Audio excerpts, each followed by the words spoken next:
Ito yung para makakuha yung voucher. Yan. Press nyo po yung travel.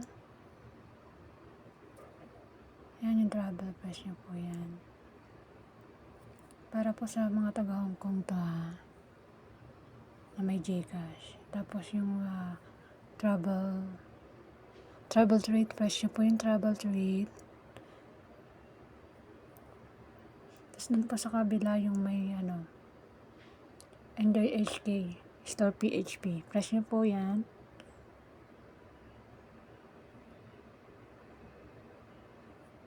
Then, tadan! Meron ka ng 1,000 PHP. Dito po is 130 HKD. Kailangan may 100 HKD, may 100 PHP yung Gcash nyo. Dapat eksaktong 1,000 para maklaim nyo yung voucher. Kaya arat na!